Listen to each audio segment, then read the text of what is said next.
This video will show you the difference between a caisson and a cofferdam, used in civil engineering and in construction. Both a caisson and a cofferdam perform the same function. Both are used to keep water away from construction area when working inside a river or inside water bodies. This allows workers to work at substantial depths inside water bodies or in areas of wet soil to build foundations, piers, and other structures. Caissons and cofferdams can be constructed using steel, timber, reinforced cement concrete, RCC, or cast iron. By just observing videos and pictures only, you can confuse a caisson from a cofferdam. But in reality, one remains with the final construction permanently, while the other is removed after the work is completed. Again, one is deeper than the other. Then what is the difference between a caisson and a cofferdam? If the structure keeping the water away will be left permanently, in the ground, on the site after the work is completed, then the structure is called a caisson. For example, caisson are used in most deep water bridge construction, deep water ports and harbors. Also, caisson can be used for the construction of foundations for offshore wind turbines and underwater tunnel construction. However, if the water separating the installed structure will be temporary, used to permit dewatering, for example, or the construction of facilities and structures on dry soil amidst the water bodies, but would be removed after the construction work is completed, then the arrangement is called a cofferdam. Another example of where and when a cofferdam is used are in building temporary docking facilities, construction and repair of bridge foundations in rivers, and in underwater excavation and pipeline installations. Observe the sheet piles used here to separate water from the construction area. To leave these sheet piles in the river after the construction would be unnecessary after the work is completed. This is called a cofferdam. The depth of caissons are usually more than 12 meters, while the depth of cofferdams are usually below 12 meters deep. Let's consider some facts about caissons. Caissons are usually round or rectangular watertight structures, sunk deep into the water, to later exclude the water, or semi-fluid materials to create a dry area, for the process of excavation of foundations. But the caisson will be left permanently in the water to become part of the substructure. Caissons are usually pushed into the water body until they reach the ground hard bearing strata that will support the superstructure planned for. Like in the excavation of foundations for piers, abutments in rivers and lakes, and bridges, caissons can be used to provide access to deep shafts and tunnels. Shapes of caissons. Caissons comes in different shapes, which are square caissons, rectangular caissons, circular caissons, double circular caissons, double rectangular caissons, octagonal caissons, double octagonal caissons, double hexagonal caissons, and double D shape. Let's consider types of caissons, which will be left as a permanent structure after work is completed. They are open caissons, box caissons, and pneumatic caissons. Each is suited for specific depths and conditions. Number 1. Open caissons are used for shallow underwater construction. It's open at the top and bottom, allowing excavation inside the caisson as it sinks under its own weight. This can be used in the construction of bridge piers in shallow water. Open caissons can be single, multiple, or cylinder. Number 2. Box caissons are prefabricated concrete structures closed at the bottom and open at the top, which are sunk into place and filled with concrete. This can be used in foundations for dock structures. Number 3. Pneumatic caissons are used for deeper underwater construction. It's closed at the bottom and filled with compressed air to keep water and soil out, allowing workers to excavate inside. This can be used in the construction of foundations of large bridges, such as the Brooklyn Bridge in New York City. Workers working under compressed air could suffer certain types of pneumatic caissons diseases when they return to natural atmospheric pressure. They usually experience dizziness, double vision, headache, pains in the legs, trouble in speaking, and other symptoms.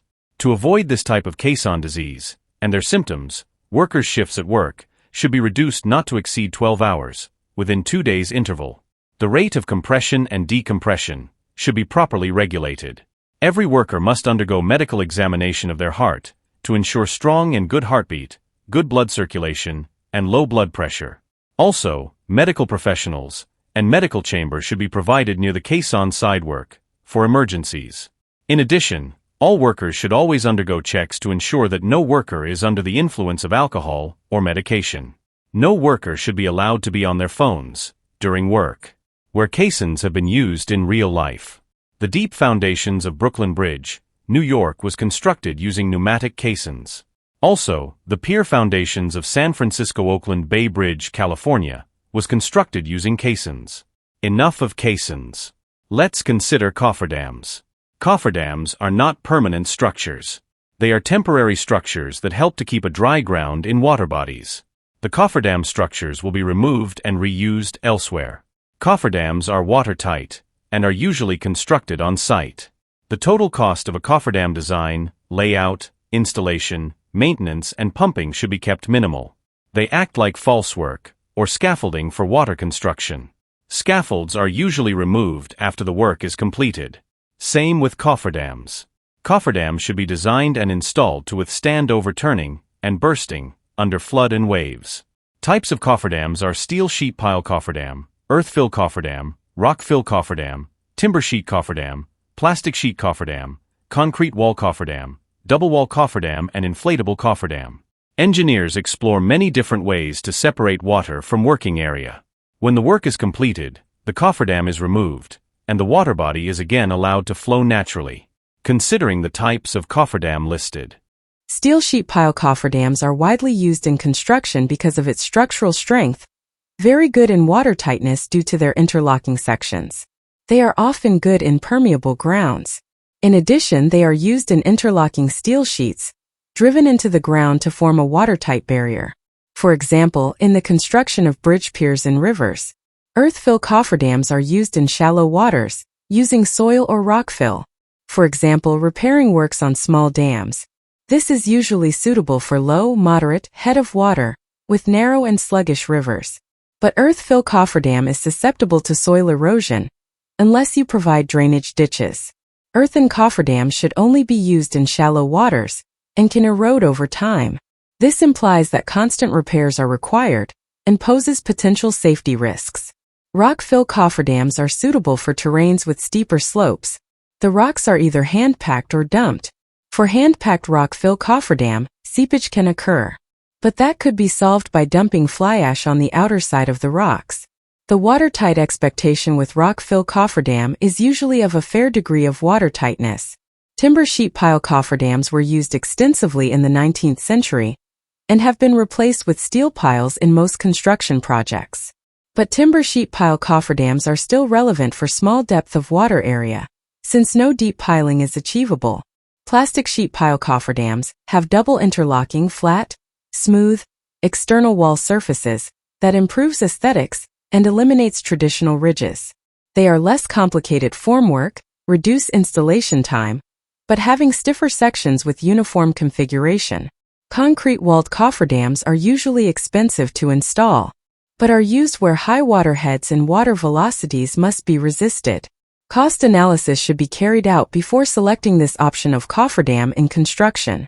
Double wall cofferdams consist of two parallel walls, with the space between them filled with a watertight material. For example, in the construction of large structures such as locks or dams. Inflatable cofferdam are water-filled cofferdams used for river diversions, boat ramps, dewatering, pond liner repair, flood protection, hazmat control, water storage, and more. They can only be used in construction work with low water levels, and they pose significant hazards to workers. It requires continuous monitoring and maintenance during the project. Consideration in the design of cofferdam. During the design of cofferdams, the following should be considered. Design for stability against overturning and tilting. Design against vertical shear. Consider upward forces on outside edges due to tilting. Consider scouring or undermining by rapidly flowing water. Consider the effects of forces resulting from water, ice, active earth, wave, and passive earth pressures. Advantages of a cofferdam. Cofferdam allows construction and excavation in poor environment and shallow waters. Provides safe working environment. Sheet piles can be installed and removed after work to be reused on other projects. Some equipment and tools required for cofferdam installation. They are pile vibrating hammer, crane of sufficient size, vibrating or impact hammer. Steel sheet piles are often used, and so on. In summary, a caisson is a deep watertight permanent structure that allows workers to carry out excavation of deep foundations. The caisson is usually part of the permanent constructed structure, while a cofferdam is a watertight structure that allows construction workers to carry out specific temporary work. The cofferdam is usually removed after the work is completed. Both a caisson and a cofferdam are methods that help with the construction of deep foundations. In today's assignment, research, list, and name 20 projects where a caisson and a cofferdam were used in civil engineering and in construction. For more educational videos like this, subscribe to the Kelvin Academy YouTube channel. I will see you in the next video.